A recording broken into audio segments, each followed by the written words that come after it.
Hey, what's going on, everybody? Today we're going to do literally some duck talk. Welcome to the St Canard Files, the Darkwing Duck Podcast. I'm your host, Will Santana, and I'm Mike Russo, and I'm really happy to have our guests here today. I'm glad they were able to come in and join us. All right, Mike, who we got here today? We have the hosts of the Ducktalks Podcast. I think they're probably the leading Ducktales podcast out there. I know they're probably the most popular. They're the ones I always hear about when people talk about Ducktales and podcasts. So if let's go around and introduce each other. Josh. Hi, my name is Josh.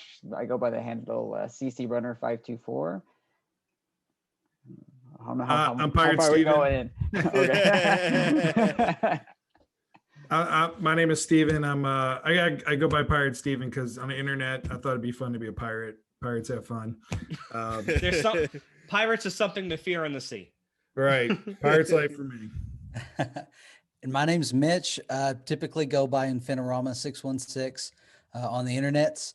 And that basically comes from a video game from the early 2000s, Freedom Force, if anybody remembers that. I've never heard of that. Will? It was an amazing game. It was like Golden Age comic books, and all the characters were created with the Jack Kirby style. Mm-hmm. It was an RPG, and it had an amazing online community. And that was the first time I got involved in an online community. So I've just kind of always stuck with it. Oh, okay. All right. So are you guys hardcore DuckTales guys, like old school and new? Old school and new, I'd say that. There's definitely some more hardcore fans out there than us, but we're old school and new school. Yeah, I feel like we're old in general because we were. Yeah, I was 6 years old when DuckTales premiered. I was figuring all my ages out. So 6 years old when DuckTales premiered, 9 when the Disney Afternoon debuted, and 10 when Darkwing Duck debuted. So I felt like it was the perfect age for the Disney Afternoon fandom. Oh, so you're an 81 baby. Oh yeah, I'm an 81. 79 here. I was 12 when Darkwing started and 8 when Ducktales started. Perfect age for that group. I'm an 82 child, so. I'm the youngin'. I'm at 84. Okay, so I'm the ancient one here. Yeah, you're old as dirt, Mike. Old as dirt, as Will would say. So are you guys more DuckTales or more Darkwing, or kind of even? That's hard. That's hard. Yeah, we've said this from the very beginning of the podcast. I mean, our first episode, I'm sure we talked about the chances of a Darkwing Duck reboot on the very first podcast we did, because we just love the character so much. But we wanted to make sure that our podcast was dedicated to DuckTales because it is, about the show, the ongoing show. Mm-hmm. And, but it's hard sometimes because we are such big fans of Darkwing. And I think all of our listeners and people we interact with online know that we probably love Darkwing a little bit more than DuckTales, but it's close. Which is true of Frank Angonis. It goes all the way up to him. Yep. Yeah. I mean, I listened to your Let's Get Dangerous episode recently, and the love is there. You can definitely see it. Yeah. Mm-hmm. Yeah, we love Frank because he's pretty much us, except he has the actual job of getting to make Darkwing. Yeah, he got his dream job. Yeah. Oh yeah, he got more pull than anybody. So yeah. Oh man. And you're right. He loves the character, and he loves all the characters and all of the Disney Afternoon. He has some really wild ideas that he wanted for, the future of the Disney Afternooniverse. But you can really see the love in that one character and everything that he does. Well, and I think it's funny that he won't let it. Well, it's not that he won't let anybody else. They just respect him enough to know that he needs to work on the character when he's in the show. I think it was great back when the Buddy System episode aired. When people were upset, they thought he was wasting Darkwing. And he made this tweet. He said, you, a fan of Darkwing who thinks I've mishandled the character on a short little joke, me, a Darkwing fan at 13, and posted a picture of him dressed as Darkwing for Halloween. Mm-hmm. Yes. Like, that says everything. That's how I knew it was getting better. We were getting so much more Darkwing stuff. That's how I knew. And I think when we shared that, we included a caption or in the tweet, we included something about, it's by fans for fans. And of course I'm trying to remember, we had spoken with Tad Stone's the creator of Darkwing Duck not long before that. and which he couldn't tell us anything that he hadn't already told people in the convention circuits, but he couldn't say anything else. But he did let us know that he really liked what they were doing, and he looked forward to everyone else, being able to experience that. And so for me, that kind of made me okay with whatever they were going to do, because Tad signed off on it and I knew it was going to be great, and it paid off. It shows a level of respect from the people making the show that they have to get Tad involved, even in some small way. Yep. Yeah, you think whenever something is rebooted or the idea goes out there, all the original people usually hate it or just blast it on social media, and Tad does the exact opposite, telling everybody, you gotta watch this. Well, look at the new Animaniacs. The creator was really upset that they didn't even come to him at all about it, or any of the writers and directors. Nobody was consulted. Yeah, I was disappointed when I read that. Josh, what do you say to people who don't even want to give the new DuckTales a chance because of the art design? Like, I see a lot of people have a hard time with art design, and they just I'm not watching it. I refuse to watch it. What do you say to people like that? When it was originally announced and they showed promo images of it, I saw the art style, I was a little leery of it at first, just because it was so different. But the animation that they've produced with it, there's been some very technical episodes that they've just done some amazing animation alongside of these characters that it just blows just anything out of the water to the original DuckTales. Plus, the storylines and the differences they bring into each one of the characters tends to, for me, just it makes the whole universe a lot more richer and more inviting for other people, because the originals, like the Huey, Dewey, Louie, just kind of have the same old personality and all that kind of stuff. And so to me, it's there's a style difference, and I just tell them hey, you kind of have to get over it a little bit, but for me, the animation that they bring to it and the rich and depthness of the characters they bring in over trump any of that. And so for me, the series has just gotten better and better, and I would just recommend anybody just to try it out and at least watch the first few episodes, because they'll fall in love with it. Disney fans are like that too. I feel in general, it's when you think of the Disney theme parks, and if they want to replace a ride or enhance a ride, you're going to get the purists that are oh no, don't do that, that's my childhood, blah blah blah. But I'm on the other hand, it's let's get something cool into the park again, get more guests, the new school people in there loving the parks. I feel that the Disney purists don't really get DuckTales, the ones that really loved the 87 version. But I feel the writing and is so much more improved, and the stories flow so much better than the original version. Now, Mitch, I got a confession to make to you guys. Mitch, I was one of the art design people, but Mike kept pushing me. He said, just watch about 3 or 4 episodes, ignore the art design for those 3 or 4 episodes, and tell me what you think. And I did. I was like, you know what? I'm starting to like it. It's straight. I just ignored the art design after that. I started getting hooked into the storyline, And what's funny about that, Will, is that I'm usually one of those people who are really hard on new versions of shows. I really don't like the new Animaniacs for a variety of reasons.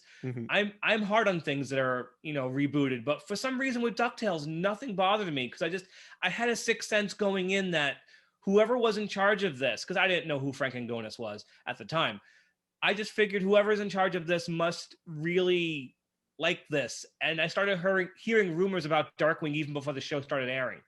So I knew. And it bothers me to this day, 6 years after the initial photos were released, that people still haven't seen it and just continue to say, I hate the square heads, which means they are only still going on photographs. There are sometimes the design of a show is off-putting and it's hard to get past it. I feel like I've experienced that as well. I don't think I ever experienced that with DuckTales. The very first image that we got with them in the Jeep going on an adventure, and everybody's falling out or hanging on or shooting a slingshot or whatever was going on. I was pumped as soon as I saw it. I was like, that is the show I want. I want these characters just out doing amazing adventures and having a good time, and the family part of it. But we have heard that a lot over the last few years about people who didn't like the square heads. And I get that. I mean, traditionalists, you've got a design that's always worked. Why move away from it? And there was some really cool concept art in the beginning of DuckTales that was a little more traditional too. Yeah. But honestly, I can't imagine having that instead of what we got. Right. I feel like the show's done a really good job. And I think everything about the show does this.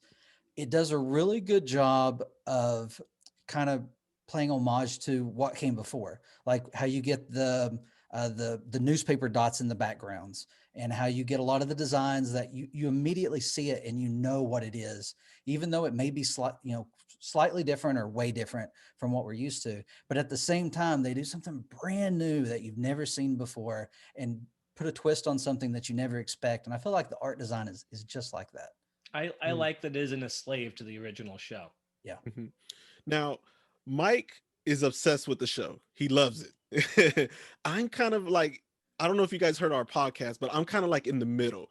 I love the first two seasons. The third season is kind of where I kind of started drifting away. A problem I had was, at first, I loved that the boys, Josh mentioned this earlier, that the boys had their own personalities. But by the third season, I started feeling like it was becoming a problem. We've had too many personalities, a lot of new characters. The boys had their own personality. They had their own storyline. Does that bother you guys a little bit with like such a character problem? There's just so many characters, and then all these Disney afternoon cameos just dropping in. Let's start with you, Steve. How are you, Steve? There are way too many characters in the show. Everybody has a favorite. Glomgold. I don't know if you. We love Glomgold. Glomgold is the greatest character. I feel like. I mean, I never thought in 1987 version of Glomgold was that fun, but how is Glomgold my favorite character in this new version? I have no idea. He's hilarious, and I want more Glomgold, but I understand I can't get that because he's not in the core family, and everybody's got to get their spots. I believe that in season 3, it's starting to get too big. If you look at the character poster, there's like 50 different characters on there and everybody has a favorite. So it's funny you mentioned Glomgold, and he's only been in one episode the entire season, and not even for the entire thing, just the end of it. Yeah, and he was the hero of Duckburg from the season finale of We've barely seen him, and we've barely seen the Beagle Boys. Oh, yeah, don't get me started on the Beagles. I need more Beagles. I love the Beagle Boys. Oh yeah, more Beagles the better. Just throw them in everywhere. I think they should be sprinkled all around Duckburg, causing all kinds of chaos. They should be in the background somewhere holding up a place. I mean, well, the issue with season 3 is there's only room for one set of villains right now. And Foul's pretty much taken up the entire second half of the season. There's no room for Glomgold and the Beagle Boys. And I'm not that upset because at least we get a lot of like the Darkwing stuff out of it and Foul and Steelbeak. But still, I'd love to see those characters a little bit more. I love Glomgold. Yeah, but they're planning the different seasons out. The first season was a Dewey-centric season. And then the second season was all Louie. And then this season is Huey. So they're trying to focus on a different nephew for each of the seasons. And the episode they're coming back with next month will be Huey-centric with Huey and Fenton and Gandra. Probably the last Gizmoduck episode, I think. Possibly. Except I'm sure he'll be in the finale. This is the last one that's on him. Yeah. What's that, Josh? They still have characters that we haven't even seen yet. They announced that not Baloo, but Kit is going to show up, and so we know that there's still more characters that they're going to bring into this, and I'm thinking that the finale is just going to be jam packed of just. I envision a scene like in-game where everybody just comes and we're gonna. I want to see how they do that, but also differentiate it from Moonvasion, because that was every character together against a common enemy. So I want to see how this show ends without copying that season 2 finale. And they may go in a totally different direction. I mean, we're all expecting everyone to show up, but maybe everyone's part's already been played. And in the end, it's just the main family who's there fighting Foul, and however that works out. Technically, that's how it should end, but a lot of people are going to be disappointed if all those other characters don't play a part. And the part about it becoming too crowded, in retrospective of the series and looking at the fact that we're looking at the series finale as well as the season finale. Yeah, I feel like we've gotten too many characters, and there's characters that we want to see more of that we can't. Mhm. But if the show had continued to a fourth season, I kind of feel like we would have had more room, a little more space, and it wouldn't have felt as crowded. I think they found out that the show was going to be ending before they finished up. It does feel like that, yeah. Yeah, they knew they knew going in, so they tried to tell the most massive tale they could. And better off for it. Yep. Yeah. Now, Mike doesn't agree with me on this next gripe I have with the show, but he understands my gripe. I kind of feel like Scrooge is no longer the main character. He's kind of like been 100%. Yeah, you agree with it's that? the kids. It's the kids. The kids are the main characters. I would like to. I know we've got a lot of fans of our show, a lot of people we talk with almost daily who feel like Scrooge is not getting enough time. I feel like Scrooge deserves more time, and but I do think, based on some tumbles, I think that's what we call it. I don't really know. Tumblr. On Frank's tumbles, he's mentioned a lot about Scrooge and this theme of legacy in this season. So I think the last part, I guess is not a half, the last part of this season is going to focus on him more. I think he's going to be a key point. I feel like they're slowly giving him more screen time in this back half of season 3. Yeah, the beginning of season 3, he was barely in it. And to me, that's a problem. But they have focused on him a little bit more. The first adventure, the Christmas episode, the Fountain of Youth one. If anything, Launchpad just disappeared after Let's Get Dangerous. We haven't seen him at all. Well, that's because he's driving to St Canard. Yeah. That's a long commute. He sleeps on the way back. Now, Mike, you love the new Gizmoduck, right? Yeah, I love the new Gizmoduck. Not as big a fan of Fenton himself. Okay. All right. I'm kind of, he's okay. I'm not crazy about him. I prefer the old Gizmo. So to me, it's like there's characters I prefer in the new one over the old one. And then there's characters I prefer in the old one over the new one. Like, example, I love the new Webby. Couldn't stand the old one. The old one was such a crybaby and a little prissy girl, you know, like she was so stereotyped, you know. Beakley, who else? Beakley. What's that? Beakley. Oh yeah, Yep. definitely love the new Beakley. LP, I don't know. I like both. It's hard. We have such an emotional That's a fair attachment to Launchpad because of how many shows he was in and how much we love Darkwing. Mhm. He's one of those characters that's really hard because you really are emotionally attached to him after a while. So it's difficult. I like the new Launchpad, not as much as the old one, but he's fine. Gyro, I'm kind of in the middle too. I like both of them, but I don't have one preference over the other. He's a And very for totally different different character, reasons. Mhm. Totally different reasons too. I mean, that first entrance of the new Gyro was, I mean, nothing like what we expected. When he kicks the door open and he's like, "Everybody shut up, I've done something brilliant." And it's the perfect picture of that character. And I really enjoy what they did with him. And then even the flashback to his past where they showed him in the past, he was a little more like He had the hair, yeah. yeah, and even his personality, he was more willing to talk about caring about someone, and but I love the original character too. I mean, it's hard to beat that character. He's been around so long. You know, it took me 2 years to come around on the new Gyro, and it was in Moonvasion when he came out with the clones. And after the second one gets shot, he goes, "That could have been me. I don't know anymore." Yeah. And that's when I said, okay, I like how but they, again, besides Astro Boy, they've hardly used him this season. You haven't seen him. And it's a shame. A lot of the characters are getting one episode this season, and that's it. Yeah. Della's another character that a lot of people would have liked to see more of because they made that whole big season about getting her back in season 2, and then in season 3 she's just hanging out and not a part of the storylines really.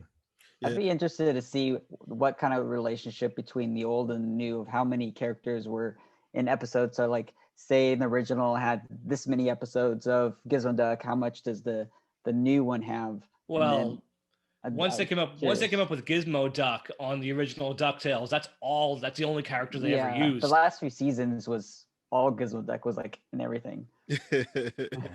Now, Mike, I'm glad you touched on something today in our we have a Darkwing Facebook chat with like a whole bunch of our friends and stuff on there.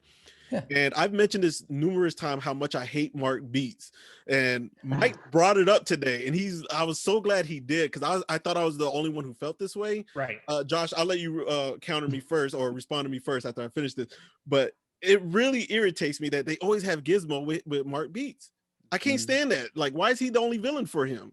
So I think we're going on 4 episodes next month. This point that Gizmoduck was the star character and his adversary was Mark Beaks. I get that Frank Angonis wants him to be Gizmoduck's adversary, but I want to see Gizmoduck do other things, not just go against the same guy every time.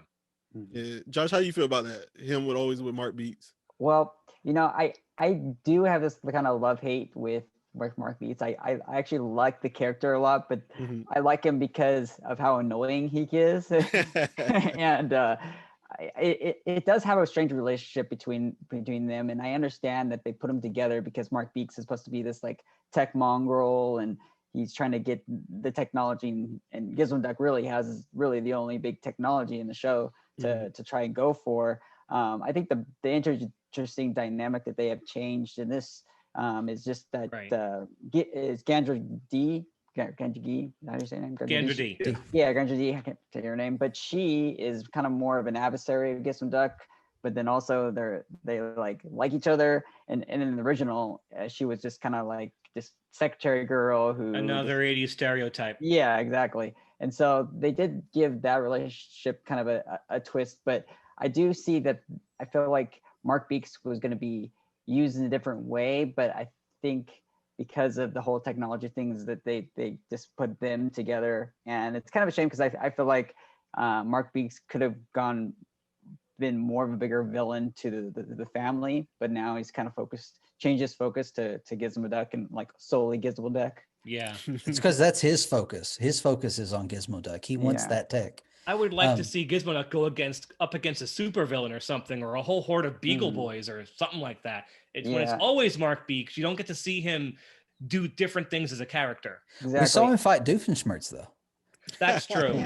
That is true. That is true. In the original, the reason I like Gizmoduck so much in the original is just because of like all the cool things. Like almost every episode, he had something different in his suit. He would have a TV in his chest. He did that throw pies or whatever, and you get some of that, but I feel like there's not as big of a range of what you can see what he can do yet. I like about the old Gizmoduck is that in that show, Fenton was truly a loser.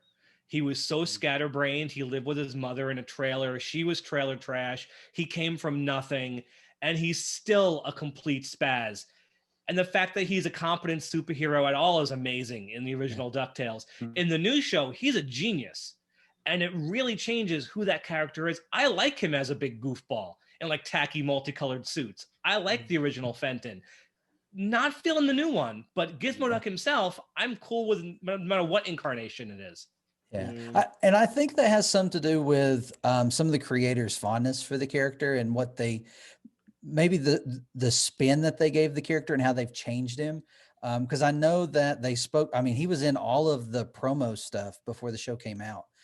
Because Lin-Manuel Miranda was going to be voicing him. And so they were really on board with that. They still did fit in a lot of the goofy stuff. When the character was first introduced, he was in the bathroom, was his office, and he's still living with his mom. And then when he does meet Gandra D, doesn't he end up wearing his dad's suit or something? It's like a leisure suit. So yeah. Or maybe it was like more of an 80s.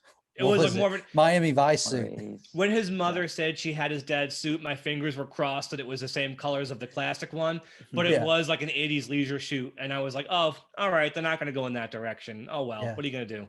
So they tried to do that a little bit, but you're right. They moved away from it and made the character.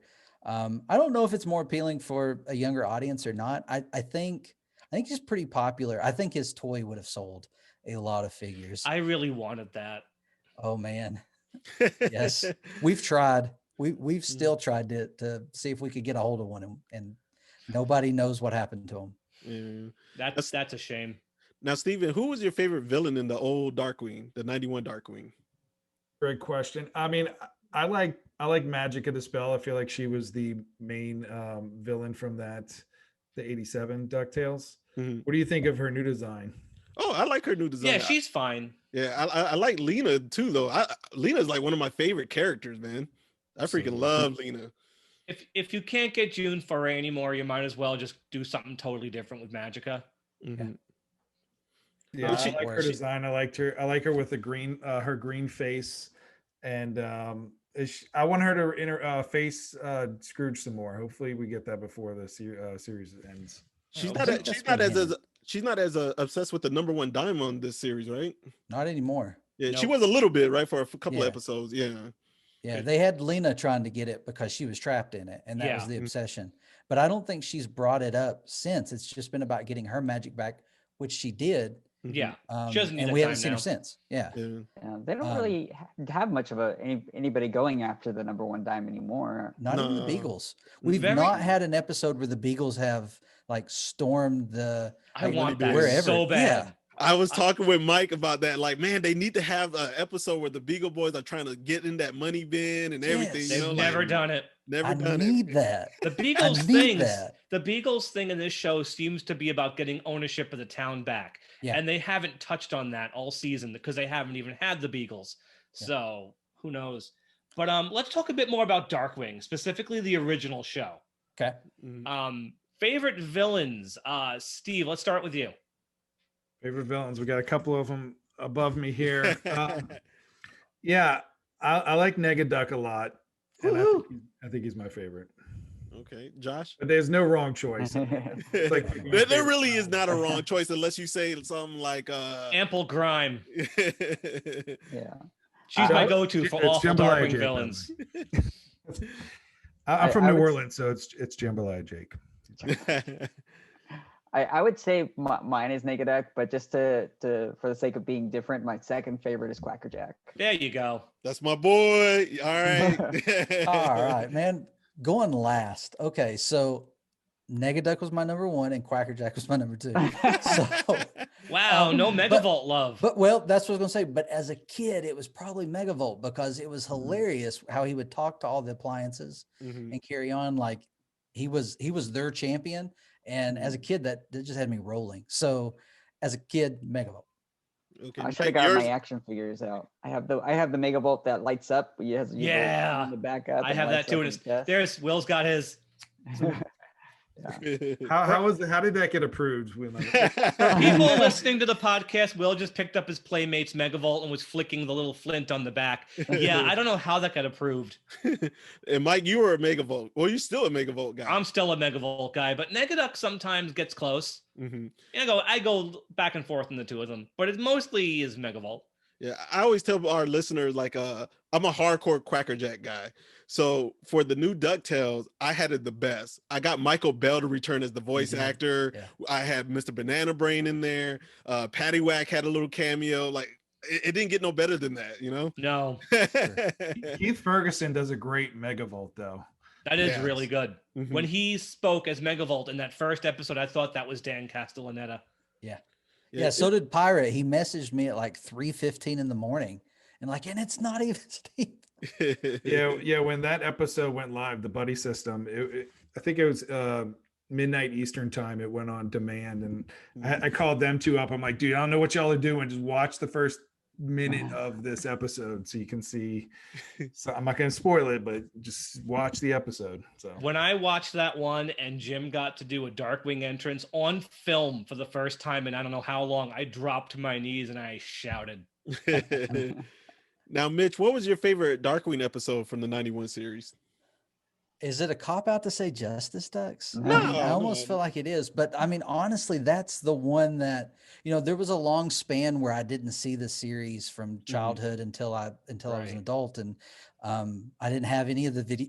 I didn't have any of the VHS, but that was like the one episode I remembered the most, and I don't know how I saw it so many times, but it probably was just all the It's villains. memorable. Yeah, is all the villains coming together. You have that fearsome five, and I mean, it's a great Negaduck episode. Mhm. So many laughs, and that was one of the things about the series that probably set it apart from everything else for me. Because honestly, before the Disney Afternoon, really before Darkwing, I would have probably considered, as a kid, I would have considered myself more of a WB fan. Looney Tunes was my Right. jam. Mhm. And so, although I liked Disney and I'd seen Disney movies and stuff, they didn't speak to me as a kid as much as Looney Tunes did. And probably says a lot about me. But then when I love Looney Tunes. when Darkwing came along, it was like the perfect blend between those. You had that slapstick, really goofy antics with the anvils and falling off buildings and stuff like that. And then you also had like, well, Tad calls it the Disney heart, where you had the family aspect and everything. How about you, Steven? How about you, Steven? Yeah. What was your favorite episode from the 91? I love a lot of them, but I'm just gonna pick a random one. I like Dry Hard because I feel like it's a great. It is a good one. Before starting this podcast, not to interrupt, before starting this podcast, I had no idea how many people liked Dry Hard that much, but we hear it so much from people who love that episode. I never had any idea. Yeah, it was a cool Liquidator origin. Yeah. How about you, Josh? You have a favorite episode? Other than Justice Ducks, I like the one that sticks out of my mind is the Life, the Negaverse, and everything. There you go. That's Mike's. that one is definitely one that sticks out of my mind. When I was a kid, I used to I would record every episode on VHS, and I had a pile of them that I would just go through, and that was one of the ones that I enjoyed watching. Well, man, I ain't get no love on mine. I would say Negaverse is the cop-out answer, but I don't care because it's my favorite. Like almost everyone says that one, and that's like a super cop-out one. But it's so hard to argue that it's one of the best. Oh man, nobody gave love to mine. The Haunting of Mr. Banana Brain. Okay. That's my baby. That is a good one though. Yeah, we actually got to interview Dev Ross too. She wrote that episode, Haunting of Mr. Banana Brain. What else she wrote? She wrote like 4 good ones, right? Quiverwing Quack. She wrote Time and Punishment. Those are her 3 best. Oh, Fungus Among Us. Oh yeah, Fungus Among Us. She also created Morgana. That's her baby. She loves Morgana. Man, you know, I'm really shocked Morgana never popped up in the new DuckTales. We've talked about it. I don't think we'll see it in the show. I don't think so either. Maybe if there's a spinoff. With a character like Magica, it's kind of hard to come up with another witch. It's kind of redundant territory, so I get it. It's also not Darkwing show, so giving him a girlfriend when we've barely seen Daisy Duck. That's true. And That's even true. Not just Daisy, Goldie. We barely see either character. To show up and give Darkwing Duck a girlfriend, it's like, what are you doing? Is this the Darkwing Duck show? Yeah. Well, that's a good segue. What do you think the future holds? I know we're all upset that DuckTales is ending. Where do you think we're going? I feel like this show was made for spinoffs, and I'm very surprised that there aren't any announced yet. But with so many characters, you would think that, and a lot of the creators have used the same term that we use, the Disney Afternooniverse. Yeah. We're in that age now, and you would think the Darkwing Duck spinoff would have been announced by now. But I feel like that is where we're going with the Darkwing Duck. I mean, the company who owns Marvel, right?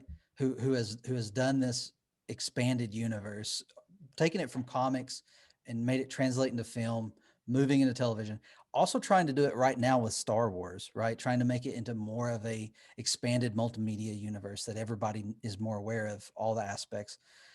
I just would think this would make sense. I mean, we grew up with the Disney Afternoon and we have cash now. Yeah. Here's the thing with Disney. They're really weird about any property that doesn't make a lot of money. Yeah. Like look at the Muppets. They bought the Muppets and they've done so little with them. Yep. Disney Afternoon stuff, you could have all the good intentions in the world like Frank and Gonis did, but if Disney doesn't want to do it, it's not going to happen. And that's the shame. That's the shame of it all. Well, they put out the episode, the latest episode of the Darkwing Duck on YouTube. And I think to me, that was them testing the waters and seeing what kind of interest they may get, because they've only released 2 episodes for free on YouTube, the original pilot and then this. They know there's an audience for it. And they know it's an audience, and they know people they don't have Disney XD. I know we've had problems where it was on Disney XD, then Disney Channel, now it's back on Disney XD, and people don't have it, so the viewership is going to be way lower. And so I think they're testing the waters personally, and I'm hoping that with the amount of views that it's getting, that we may have a good chance that there will be something in the future. What I'm thinking is Disney's head is probably, okay, we know there's an audience for Darkwing, we want to do it, but we don't want those guys to do it. That's where I think they're at right now. I mean, that Seth Rogen rumor was a really odd one. Why don't they just get Frank's crew? okay, spinoff, Yeah. you can have Darkwing, but that didn't seem to happen. That crew's doing other things now. So I feel like Disney's like, no, you had your show.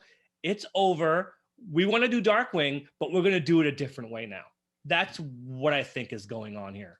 But we're just sitting here waiting for a real announcement. Yeah, it also seems like they're trying to get everything off of Disney and Disney XD and just going to Disney Plus, you know. They want to wipe the slate clean. They want to I think they're done with all their cable stuff. They're waiting for everything to end because everything slowly is ending over on cable, and they just want to start clean on Disney Plus. I think it's a big part of it too. Yeah, and we've heard from a number of people recently because Disney XD's been pulled in countries all over the world. So there's people currently who don't have access to it or looking for other ways to get access to DuckTales when it comes back. They don't have the channel anymore. So yeah, it's definitely, I mean, I wonder what things would have been like had DuckTales premiered on a streaming platform. I mean, I know it came out a couple years too soon, but how would it be different? Would it be, you know, a larger success? I mean, I feel like the show's a huge success for an animated show. I think that Disney XD heard it and then going back and forth and all the hiatuses, which is like half of our podcast episodes covering hiatus time. All of that just kind of hurt that. You know, we had heard rumors of a Darkwing spinoff a long time ago. Yeah. And on multiple fronts, and we've got some stories that we look forward to telling when we can. We've got some people who we've told them we won't tell what you tell, you know, we won't tell until you okay it. And when we can, it's a hilarious stories. But we thought a spinoff was coming, like 100%. So the Seth Rogen news was, we were, all three of us were just like, what is this? I think Pirate messaged Frank.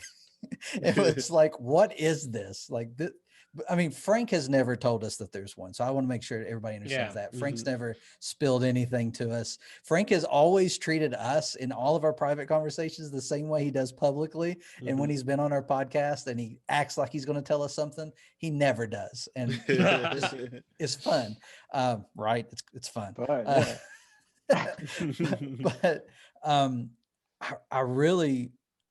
I don't know anymore. I told people for the longest time, I'd be more surprised if it didn't happen than if it did. And I said that for the longest time because I felt like I knew, but I couldn't say. And then when that news broke, it was like, this is not what I know about. Like I know about things and this isn't it. Yeah. I think maybe it's not real. I think it would do well on Disney Plus if it premiered on there or something. Yeah. It probably will. Every time I'm on social media, every time I'm on social media, all I see is people talking about The Mandalorian, WandaVision. So I think it would do well. You know, children are on social media. They're on TikTok. They're on Instagram. They will be promoting it themselves, you know. Hey, you need to check this out.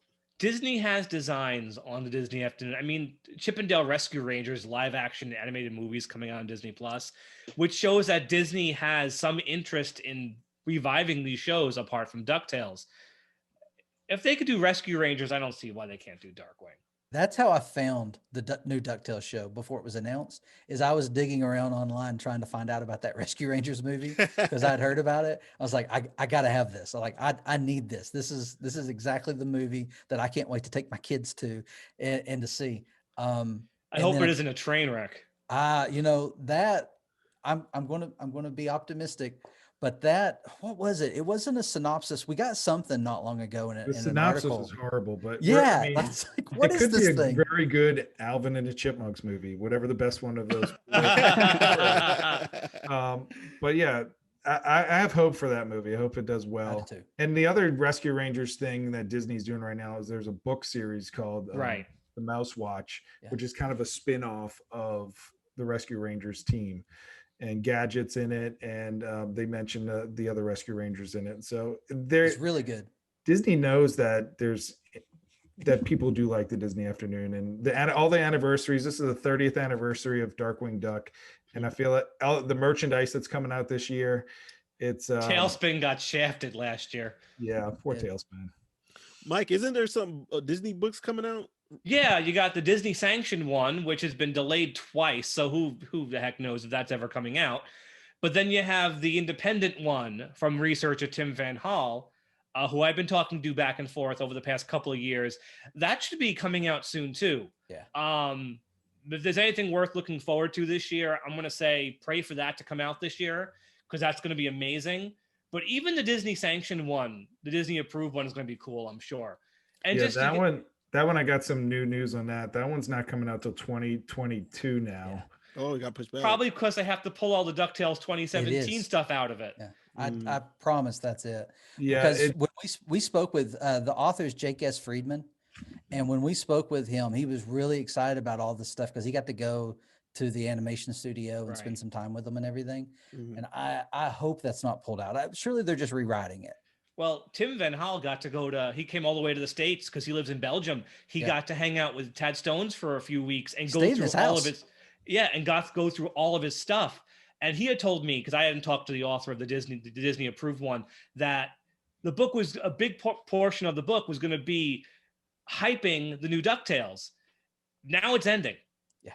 So they're going to have to just take it all out or rewrite it so it's not hyping it as a new show. Was he talking about his book or the Disney approved? The Disney book was going to be hyping the new DuckTales. Yeah, no, I 100% see that that's probably what's going on. I know that its release date moved multiple times. And the fall we before. were super excited about that book. And then Tim's as well. We've spoken with him. That's behind the scenes. He's not been on our show, but I am looking forward to that. I don't know the release date. Did you say when that one's coming out? He had told me it's in editing right now. We're actually going to have him on the show. We're going to record with him next month. Oh, awesome. And yeah, so he's we should learn a few things about when that's coming out then. He said he wanted to have more time to figure out exactly when it's releasing, so he couldn't be with us this month, but we should be talking to him next month. Yeah, I searched for him. I found him I found him online after I found out that he stayed at Tad's house. I was like, I got to talk to you. Stayed at Tad's house. See, I met him back when he was doing his his original fundraising campaign for the book. So I've known him me and him go back quite a while. That's cool. Yeah, we didn't hear about it until I think it was Tad. Tad had posted something about Tim going through all of his stuff. And that's when I started looking into it.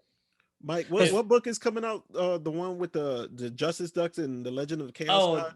The Disney Afternoon, the IDW comics collection. So we got that. We got the Beast Kingdom action figure. We got the Q figure. There's a lot of Darkwing Duck stuff coming out. Like the Funkoverse too. The Funkoverse toy. Yeah. So it's building to something. Yeah, I think so. Yeah. Josh, do you have any old Darkwing comics like the Boom series or the Joe books? You got any of those? I didn't collect those. I was more at that time when I kind of transitioned to comics. I have a lot of Marvel and some DC, but the Disney ones I didn't keep.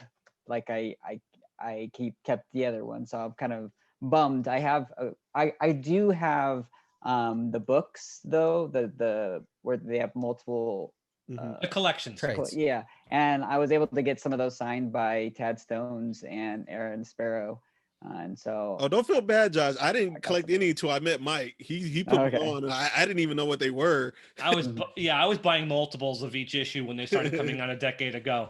Yeah. So I had to have every cover. Yeah, that definitively Dangerous Edition is like the Bible of Darkwing Duck books. Oh yeah, and it's worth a lot of money now. Oh yeah, I paid some pretty good money for. I got 2 copies of it though, because one of them is not mint, so that's the one I used to read, and then the other one I'm saving to when I can get it autographed by Savani and Aaron Sparrow. Awesome. I got mine when it was brand new, but I'm so afraid to handle it. Have you guys had James Savani on y'all podcast?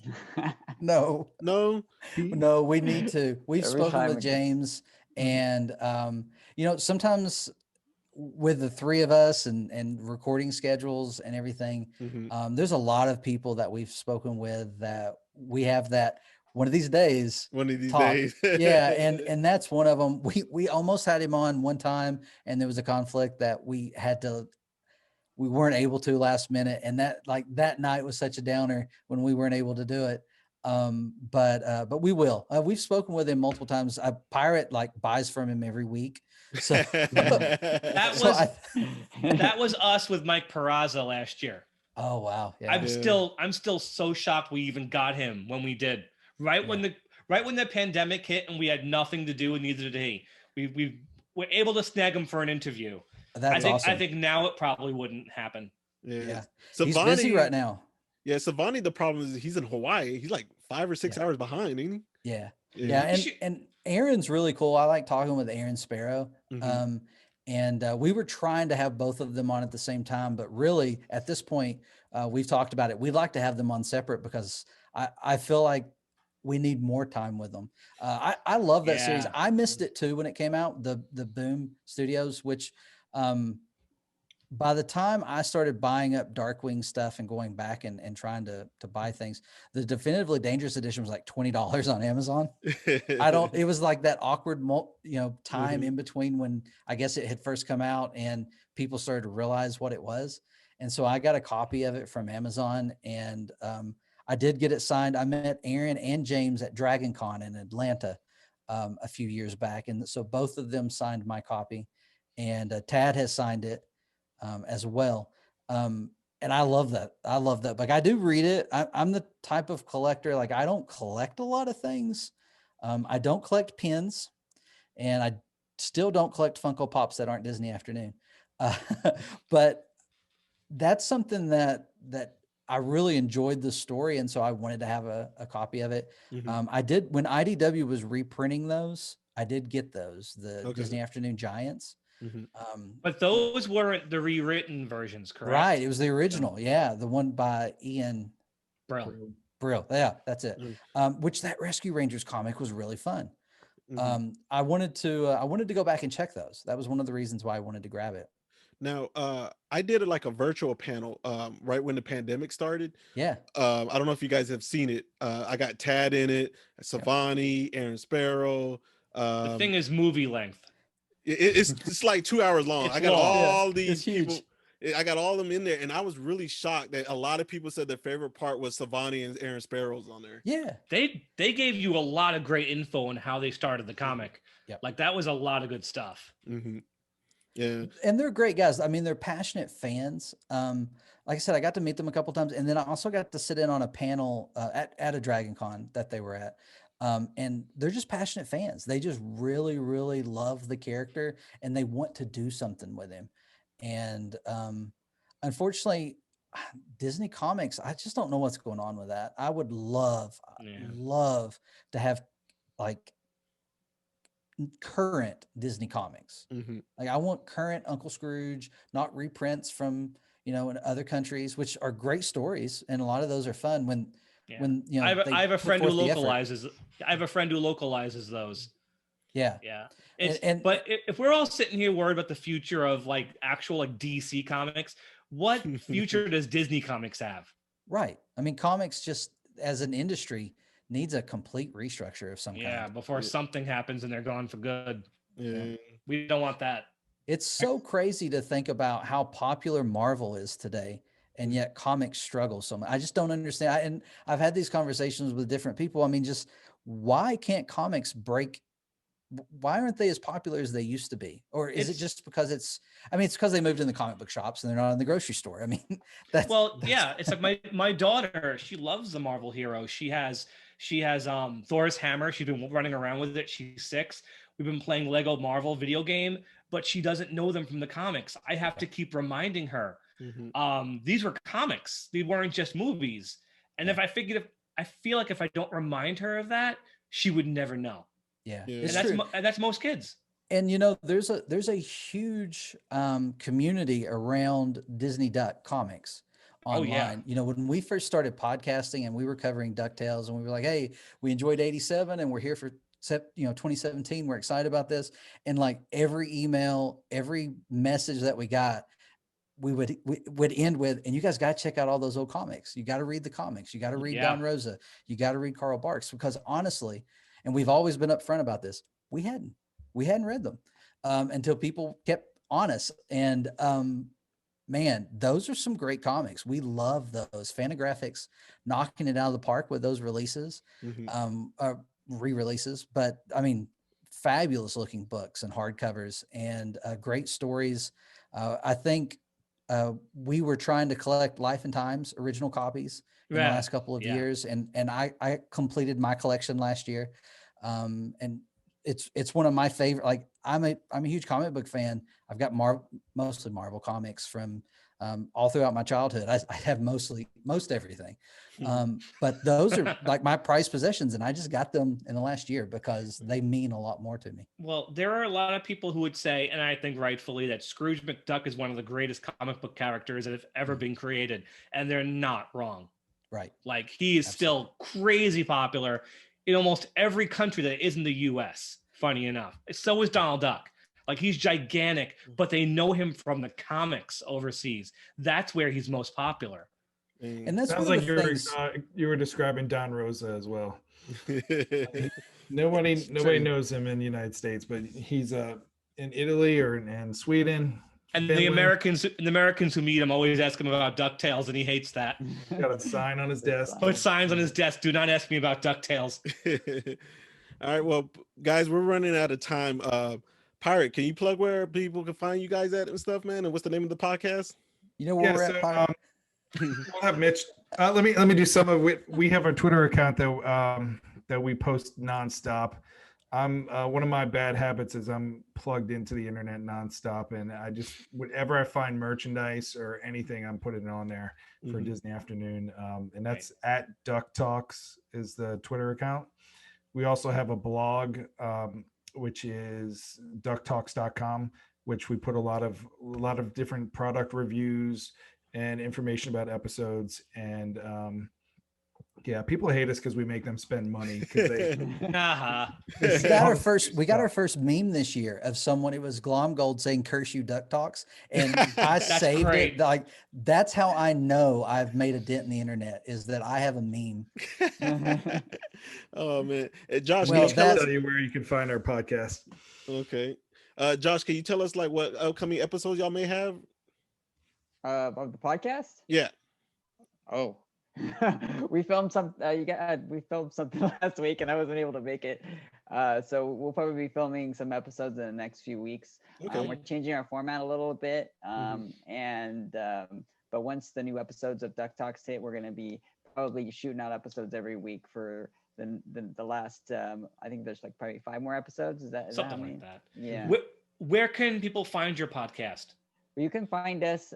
We have a few different places. We do have them through iTunes. We do post through our website a link where you can download it as well. And we try to have them on YouTube. I'm a few episodes behind on YouTube, but I got to catch up on that. But the majority of them, you can just get them from iTunes. And Mitch, is there any other place that we have your them? favorite podcatcher? We're part of Res TV, and Res does an amazing job of handling that for us. They've got us out there. You can find us on Spotify. I know that's where I found you. Spotify, yeah. Android, Apple devices, we're there. You can find us over on YouTube, but our blog does have where someone can stream it online if they want to do it that way. So you can find us. We're out there. And Mike, where can they find us at? Okay, you can find the St Canard Files on all major podcast apps: Stitcher, Spotify, Google, iTunes, everywhere. Pocket Cast, Radio Public. I do this spiel every episode. We also post episodes up on YouTube, so you can watch us over there. iHeartRadio and Pandora. I think I got all of them. Will, do you have any shout outs tonight? No shout outs. I guess I'm just going to shout out anybody who loves Ducktales 2017 and anybody who likes Ducktalks podcast. Those are my shout outs. We are very happy you guys could join us tonight. We're very thankful you were on. Yeah, so everybody stay dangerous. Good night. Until next time.